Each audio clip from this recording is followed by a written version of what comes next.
So the number one question that I've had since I put out a little short video showing that I got this bike is, did you get rid of the Goldwing?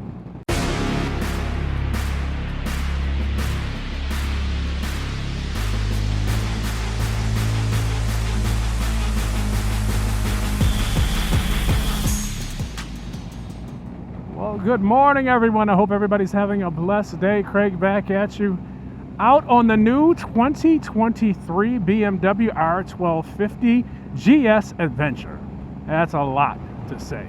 So I'm just going to call it the BMW going forward. So first, not first ride, but first kind of extended ride today on the bike. And I just wanted to give you my first impression. And I will say this is first impressions coming from a non-adventure rider. I have not an adventure bike enthusiast. I never was before this. So why did I get this bike? Well, to do a little bit of off-roading, dabble into that.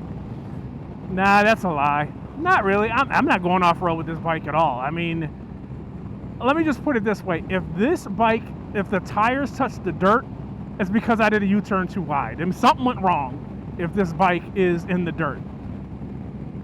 The reason I bought this bike is just simply because I wanted it. Let me give you a little background. A couple years ago at Americade, I had the opportunity to test ride BMW 1250, and I enjoyed it. I really was surprised at how balanced the bike was to be such a tall bike, to be what I consider adventure bikes. I just call them grown-up dirt bikes. Grown-up dirt bikes for middle-aged people. I really was surprised at how nice the ride was on the bike. So I have to send a special shout out to Gil, GB Winging It. A couple months ago, Gil got his BMW, and that just kind of sparked something into me as far as how much I liked the bike, how much I enjoyed the bike when I rode the bike. And so I started the process there. So the number one question that I've had since I put out a little short video showing that I got this bike is, did you get rid of the Goldwing? Well, absolutely not. No, I'm not getting rid of the Goldwing. I love my Goldwing. I'll do a whole separate video on that and on what I like about the Goldwing in comparison to the BMW. I think you're going to see a lot of videos online about that, because I think I know at least 3 or 4 YouTube creators that have both the BMW and the Goldwing. So you're going to see some, comparison videos. But I really want to stick to this video. But to answer that question, no, the Goldwing is still here, and the Goldwing is not going anywhere. And while the Goldwing is still in the stable, I have to say I had to depart with my dearly beloved 2014 Honda Valkyrie. A great bike. Anyone who has the Valkyrie or who is thinking about a Valkyrie, I have nothing but positive things to say about it. I just wanted to get something different. So I reached out to a BMW dealer. Ooh, he's moving. I reached out to a BMW dealer, see if I could trade that in, make a good deal. The deal worked out to be really well. So here we are on the BMW. So let me just go over, first observations. What do I like about this bike, and what have I noticed?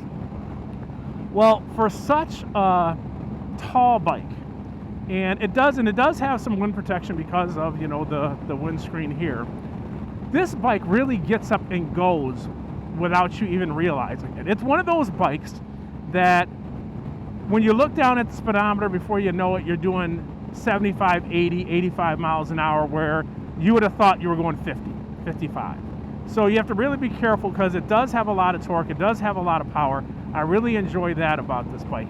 It is, in terms of adventure bikes, a heavy bike. For me, it's not a heavy bike because I'm used to the Goldwing. When your regular bike, or I will say my main bike, is 850 pounds, or you got something 850 pounds plus, and then you drop that down to say 550, 575, this bike feels lightweight in comparison to the Goldwing. Now, if you're doing that off-roading crazy stuff, which I'm not going to do, but if you do that off-roading crazy stuff, this is a big, heavy bike. So you might be asking yourself, you bought an adventure bike, and your first video you make really talking about this adventure bike, you declare that under no circumstances are you going to go off-road.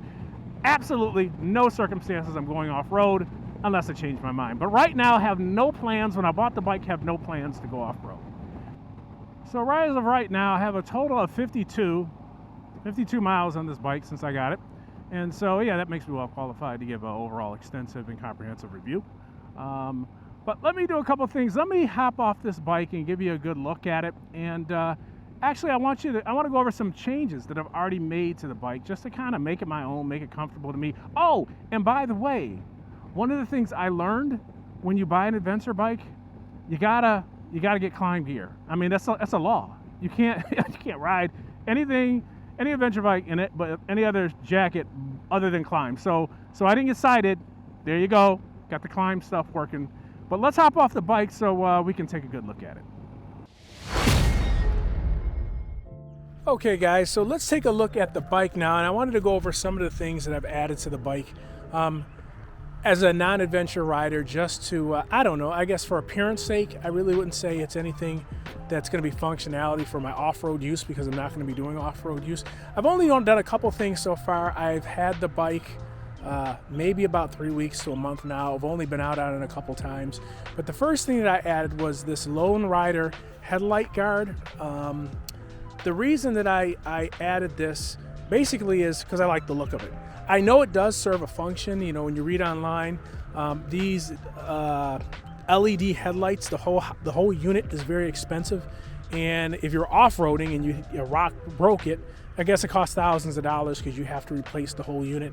I am not so much concerned about a rock breaking it because of the fact that I'm not really going to be going off-road. So I bought it not so much for the protection component of it, but I bought it because I think it looks pretty cool. Right here, I bought the Alt Rider, I don't know, foot plate, I don't know, kickstand plate, whatever you want to call it. I bought that and put it on there.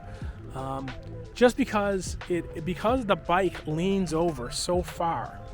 Let's see if I can get a better look at it.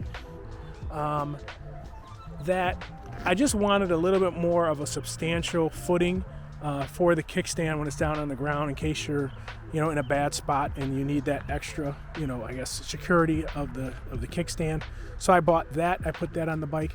So moving on, the next thing that I purchased for my bike was the Garmin Zumo XT. So the Garmin Zumo XT that I mounted up here at the top.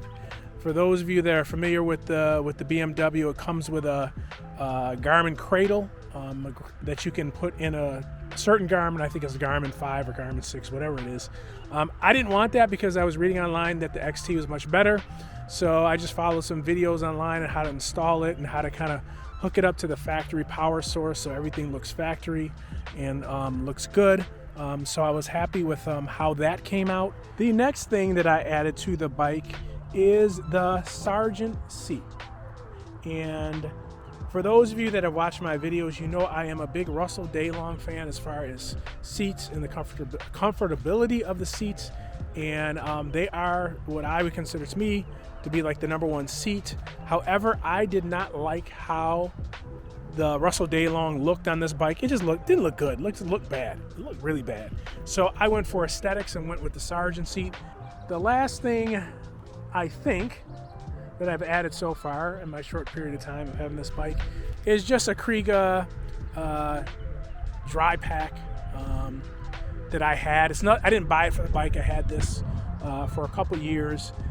There's no luggage on this bike yet, and so I just wanted something that I could put, you know, a tire repair kit in, just something that I could strap down to the bike. For those of you that do have adventure bikes and have bought, you know, panniers and top boxes, you know, feel free to put in the comments what you bought, whether you liked it, whether it worked for you or not, whether it's good or not. Feel free to put that in the comments, because I definitely am looking for recommendations on what type of bike or what type of luggage system to get for this bike. So this is it. This is the new bike, a little look at the bike and what I've done so far. I don't think I have many more things planned for the bike, but again, comments, suggestions for those of you that have adventure bikes. Again, knowing that I'm not really going to be taking it off-road, if you have any suggestions, I'm always willing to take those into consideration, guide me in the right direction. So just want to thank everyone for taking the time to watch this video. You're going to see some more videos with me on this bike and riding around and my experiences with it. But the Gold Wing is still there, and I'm still going to be making plenty of content with the Gold Wing. Love that bike. That still is my main bike that I'm going to ride. So again, thank you for watching this video, and we will talk to you soon. Take care, everybody. God bless.